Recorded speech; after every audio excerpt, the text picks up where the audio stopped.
എനിക്ക് മനസ്സിലാത്തതാണ് ഇവിടെ serving chief മിനിസ്റ്റേഴ്സെ പോലും അരവിന്ദ് കെജ്രിവാൾ ഒരു സെർവിങ് ചീഫ് മിനിസ്റ്ററാണ്. അദ്ദേഹത്തെ പോലും അറസ്റ്റ് ചെയ്ത് ജയിലിലിടുന്ന ഇഡിയും CBIയും ഉള്ള ഒരു രാജ്യത്ത് പ്രതിപക്ഷ നേതാവിന് എന്ത് സുരക്ഷയാണ് നമ്മുടെ സിസ്റ്റത്തിൽ നിന്ന് കിട്ടാൻ പോകുന്നത്? എനിക്ക് വ്യക്തമായില്ല ചെറിയാൻ പറഞ്ഞത് എന്താണ് താങ്കൾ പറയാൻ? ഇവിടെ ഇന്നത്തെ സിസ്റ്റത്തില് ഒരു ED കേസ് ഉണ്ടെങ്കിൽ, ഒരു CBI കേസ് ഉണ്ടെങ്കിൽ,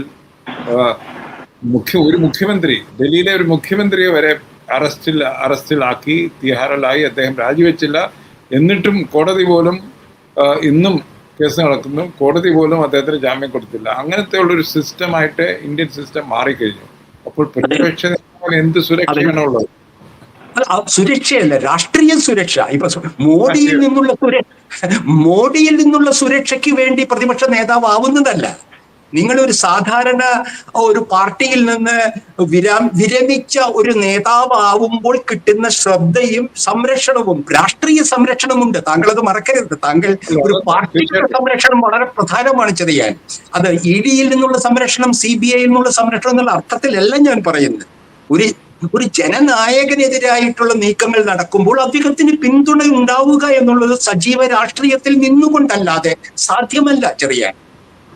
ഒരിക്കൽ വിരമിച്ച രാഷ്ട്രീയത്തിൽ നിന്ന്, ആക്റ്റീവ് രാഷ്ട്രീയത്തിൽ നിന്ന് വിരമിച്ച ഒരു രാഷ്ട്രീയ നേതാവിനും ആക്റ്റീവ് മാധ്യമ പ്രവർത്തനത്തിൽ നിന്ന് വിരമിച്ച മാധ്യമ പ്രവർത്തകനും ഒരു പങ്കും ഒരു സുരക്ഷയും ഇല്ല എന്ന് താങ്കൾ മനസ്സിലാക്കണം. അപ്പൊ അതുകൊണ്ട് ഞാൻ അർത്ഥത്തിലാണ് പറഞ്ഞത്. അല്ലാതെ ഈ മോഡിയിൽ നിന്ന് എന്തെങ്കിലും പ്രത്യേക പരിരക്ഷ അദ്ദേഹം അതിന് നേരത്തെ കിട്ടണമെങ്കിൽ കിട്ടിയിട്ടുണ്ടാവും. നേരത്തെ ഈ സർക്കാർ മുഖ്യമന്ത്രി ആയിരിക്കുമ്പോൾ അദ്ദേഹത്തിന് എന്തെങ്കിലും പരിരക്ഷ കിട്ടിയിട്ടുണ്ടോ? ഇപ്പൊ നമ്മൾ കണ്ടിട്ടുണ്ട് ബ്രിട്ടാസ് പാലമായി ഗഡ്കരിയുമായിട്ട് നിന്നു എന്നൊക്കെ നിങ്ങൾക്ക് അറിയാമല്ലോ. അങ്ങനെ അതൊരു പാർട്ടിക്കെതിരായിട്ടുള്ള ഒരു മുഖ്യ ആരോപണമാണ്. അണികൾ ഇനി ഉന്നയിക്കാൻ പോകുന്ന ആരോപണങ്ങളിൽ ഒന്നാണ് ഇത്തരത്തിലുള്ള ഇത്തരം പാലങ്ങൾ എങ്ങനെ പാർട്ടിയിൽ ഉയർന്നു വന്നു, എങ്ങനെ അർഹിക്കാത്ത സ്ഥാനങ്ങളിലേക്ക് അതിവേഗം ചിലരെ ഉയർത്തിക്കൊണ്ടുവന്നു. അപ്പൊ അത്തരത്തിലുള്ള കാര്യങ്ങളെല്ലാം ഇനി ഒരു മൈക്രോസ്കോപ്പിന് കീഴിൽ വരാൻ പോവുകയാണ്. അത് പാർട്ടി സഖാക്കൾക്കറിയാം, നേതൃത്വത്തിനറിയാം, പിണറായിക്ക് പ്രത്യേകിച്ചറിയാം, അദ്ദേഹത്തിന്റെ കൂടെയുള്ളവർക്ക് അതിലും നന്നായി അറിയാം. അപ്പൊ അദ്ദേഹത്തിന്റെ എന്താണ് നടക്കുന്നത് അത് ഞാൻ പറയാൻ ആഗ്രഹിക്കുന്നില്ല. കാരണം ഞാൻ പറഞ്ഞല്ലോ, എനിക്ക് കാര്യമായ വിമർശനങ്ങൾ ഉണ്ടായിരുന്നു, പ്രത്യേകിച്ച് കോൺഫ്ലിക്റ്റ് ഓഫ് ഇൻട്രസ്റ്റ്. ഞാൻ ഒരിക്കലും പ്രതീക്ഷിച്ചില്ല അദ്ദേഹത്തിന്റെ മകൾ കരിമണൽ കർത്താവുമായിട്ടുള്ള ഒരു കൺസൾട്ടൻസിയിൽ പോയി ഒരു 10 ലക്ഷം രൂപയുടെ ഒരു കൺസൾട്ടൻസി അദ്ദേഹത്തിന്റെ വീട്ടിലിരുന്ന് ചെയ്യുമെന്ന് ഞാൻ ഒരിക്കലും പ്രതീക്ഷിച്ചിട്ടില്ല, ഒരിക്കലും. കാരണം നിങ്ങളായാലും ചെറിയാന്റെ മകനോ മകളോ ഉണ്ടെങ്കിൽ താങ്കളുടെ താല്പര്യത്തിന് വിരുദ്ധമായ ഒരു പ്രവർത്തനം സ്വന്തം വീട്ടിൽ അനുവദിക്കുമോ? അതൊരു ലളിതമായ ചോദ്യം. ആ ലളിതമായ ചോദ്യത്തിന്, ആ മനസാക്ഷിയുടെ ചോദ്യത്തിന് എനിക്ക് ഇനിയും ഉത്തരം കിട്ടിയിട്ടില്ല. അതുപോലെ നിരവധി പേർ സ്വന്തം വീട്ടിൽ തന്നെ ഇല്ല. ഞാൻ പറയുന്നത് അവരുടെ കമ്പനി ബാംഗ്ലൂർ ബേസ്ഡ് ആണ്. അപ്പോൾ അദ്ദേഹം ഒരു രാഷ്ട്രീയ പ്രവർത്തനം, മുഖ്യമന്ത്രിയായ അച്ഛൻ പറയേണ്ടത്, മകളെ നിങ്ങൾ എന്ത് വേണമെങ്കിലും ബാംഗ്ലൂരിലും കർണാടകത്തിലും ചെയ്തോളൂ, കേരളത്തിൽ ഒന്നും ചെയ്യരുത്. എനിക്കറിയാം അങ്ങനെയൊന്നും ഞാൻ പറഞ്ഞില്ല. അങ്ങനെ താങ്കൾക്ക് അത് മനസ്സിലാക്കാനുള്ള ബുദ്ധിമുട്ടായിരിക്കും, അത് എനിക്ക് അറിഞ്ഞുകൂടാ. ഞാൻ പറയുന്നത് നൈതികത അങ്ങനെയൊന്നും എന്റെ വാക്കുകളെ വളച്ചൊടിക്കല്ലേ സുഹൃത്തെ. അതൊന്നുമല്ല ഉദ്ദേശിച്ചത്. അത് അവർ കർണാടകയിൽ പോയി ചെയ്യാവുന്നതല്ല. നിങ്ങളുടെ മുഖ്യമന്ത്രിയുടെ ഔദ്യോഗിക വസതിയിൽ ഇരുന്നു കൊണ്ട് ഒരു ബിസിനസ് ചെയ്യുന്നത് കരിമ്പട്ടികയിൽ പെട്ട ആളുകൾ കൊടുക്കുന്ന താങ്കൾ അനുവദിക്കുമോ എന്ന് ഞാൻ ചോദിച്ചു. വെറുതെ അത് മതി. കർണാടകയിൽ അനുവദിക്കുമെന്നുള്ള സാധാരണ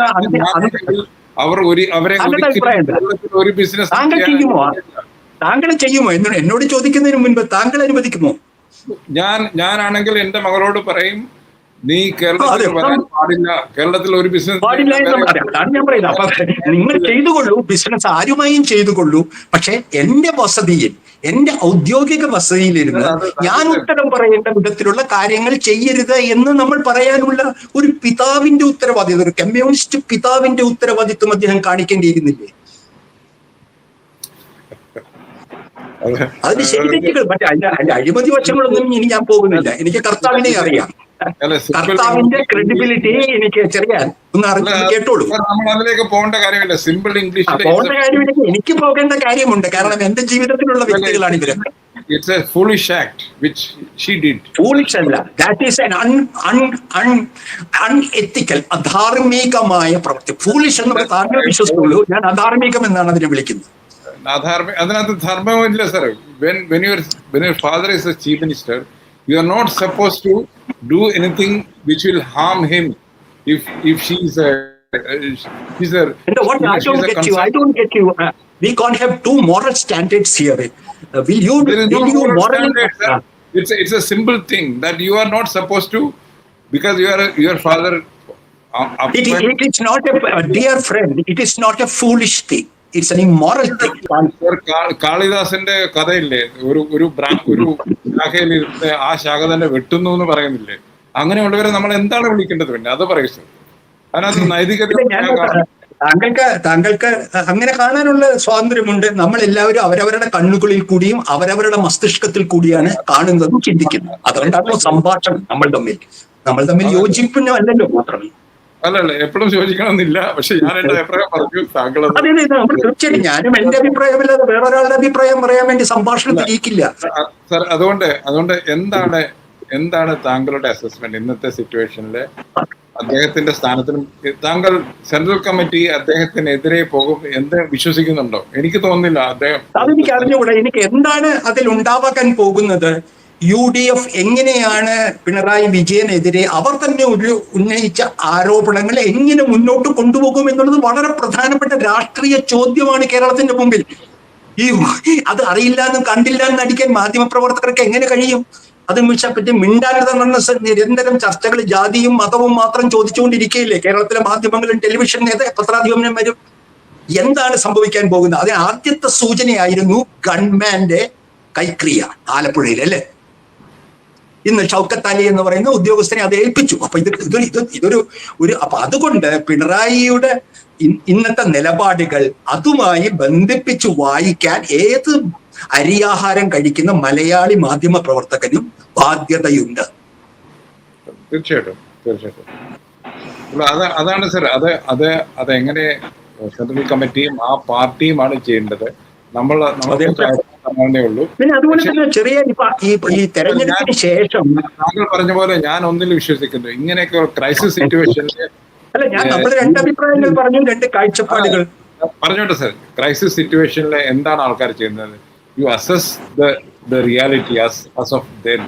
അവിടെയുള്ള ഒരു റിയാലിറ്റിയെ നമ്മൾ അസസ് ചെയ്തിട്ട് അതിനെന്ത് പരിഹാരം കാണണം എന്ന് നമ്മൾ അതിരിക്കും. ഞാൻ അതാണ് പറഞ്ഞത്. എന്റെ അസസ്മെന്റിൽ അദ്ദേഹം കാണിച്ചത് മണ്ടത്തരങ്ങളാണ്.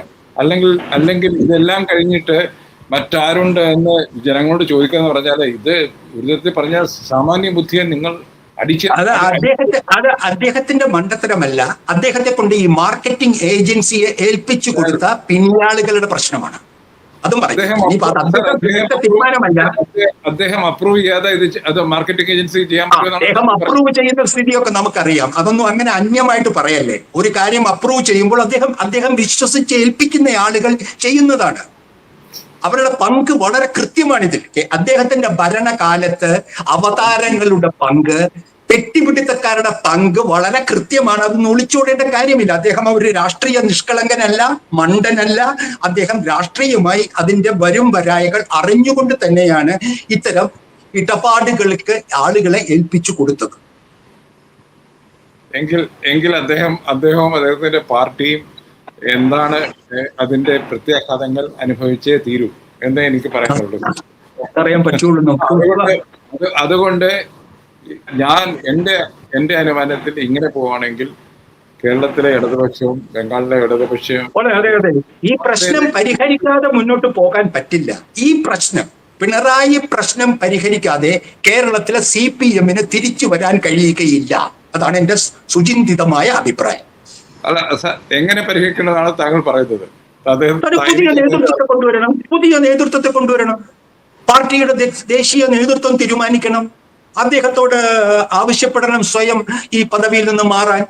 വേണമെങ്കിൽ ഒരു അഡ്ഹോക് കമ്മിറ്റിയെ സംസ്ഥാന ചുമതല ഏൽപ്പിക്കാം. എല്ലാ കമ്മ്യൂണിസ്റ്റ് പാർട്ടിയിൽ നടന്നിട്ടുണ്ട്. അതിന്റെ കമ്മ്യൂണിസ്റ്റ് പാർട്ടിയുടെ സംഘടനാ ചരിത്രം അറിയുന്നവർക്ക് ആർക്കും അറിയാം, അസാധ്യമായ ഒന്നുമില്ല. പാർട്ടി ജനങ്ങളാണ് വലുത്. പാർട്ടിക്ക് മുകളിൽ ജനങ്ങൾ. അതാണ് കമ്മ്യൂണിസ്റ്റ് പാർട്ടിയുടെ തത്വം. ജനങ്ങളാണ് പാർട്ടിക്ക് മുകളിലെങ്കിൽ അതിൽ വിശ്വസിക്കുന്നെങ്കിൽ പാർട്ടി ഇത് ഒരു അവസരമായി കണ്ട് പാർട്ടിയുടെ ജനാധിപത്യവൽക്കരണത്തിനും നവീകരണത്തിനുമുള്ള ഒരു അവസരമായി ഇത് കണ്ട് പാർട്ടിയെ പുനരുജ്ജീവിപ്പിക്കും. ഇല്ലെങ്കിൽ പാർട്ടി ബംഗാളില് തന്നെയാണ് എന്നെ പോലുള്ളവർക്ക് അറിയണം. എൻ്റെ അടുത്ത് പലരും ഞാനിങ്ങനെ ക്രിട്ടിക്കലായിട്ട് പറയുമ്പോൾ താൻ ഒരു ആന്റി കമ്മ്യൂണിസ്റ്റ്. ഞാൻ പറഞ്ഞു എനിക്കൊരിക്കലും ആകാൻ പറ്റത്തില്ല. ഞാൻ ജനിച്ചു വീണത് 58 EMS കേരളത്തിലേക്കാണ്. അപ്പൊ എന്നെ സംബന്ധിച്ചോളം EMS ജീവിതമൊക്കെ കേട്ടാണ് ഞങ്ങൾ വളർന്നത്. അപ്പൊ എന്നെ സംബന്ധിച്ചുള്ള ഒരിക്കലും ഒരു ആന്റി കമ്മ്യൂണിസ്റ്റ് ആകാൻ പറ്റത്തില്ല. പക്ഷേ കമ്മ്യൂണിസ്റ്റ് പാർട്ടി ഇല്ലാതാകുന്നത് നമുക്ക് ഒരിക്കലും അതെ, തീർച്ചയായിട്ടും അല്ല. അത് ഒരു മതനിരപേക്ഷവാദിക്ക് ഒരു താങ്കളെ പോലെ ഉയർന്ന ഒരു തലത്തിൽ ചിന്തിക്കുന്ന ഒരാൾക്ക് സങ്കല്പിക്കാൻ പോലും കഴിയുകയില്ല കേരളം RSS BJP പിടിയിൽ ഒതുങ്ങുന്നത്. അവർ മുഖ്യ പ്രതിപക്ഷമാവുന്നത് താങ്കൾക്ക് ചിന്തിക്കാൻ കഴിയുമോ? അല്ല, അതുകൊണ്ടാണ് ഇടതുപക്ഷമാണേലും കോൺഗ്രസ് ആണേലും നമ്മൾ ഇതൊക്കെ സംസാരിക്കുന്നതും. നമ്മൾ പറയാനുള്ള സത്യം പറയുക. നമ്മളെ കൊണ്ട് കഴിയുന്ന റോസ ലഖൻബർഗ് പറഞ്ഞ പോലെ സത്യം പറയൽ ഒരു വിപ്ലവകരമായ പ്രവൃത്തിയാണ്. അധികാരത്തിലുള്ളവരോട് സത്യം പറയുക. ഇപ്പോൾ പിണറായി പാർട്ടി അധികാരത്തിലാണ്, അതുകൊണ്ട് അദ്ദേഹത്തോട് സത്യം പറയലാണ് നമ്മുടെ ചുമതല. അതെ, അതാണ് അത് എനിക്ക് തോന്നുന്നത്. ജില്ലാ കമ്മിറ്റികളും ലോക്കൽ കമ്മിറ്റി വരെയുള്ള ചർച്ചകൾ ഉരുത്തിരിയും എന്ന് കരുതട്ടെ. നന്ദി, നമസ്കാരം. വേറെ വിഷയമായി ഞങ്ങൾ വീണ്ടും വരും.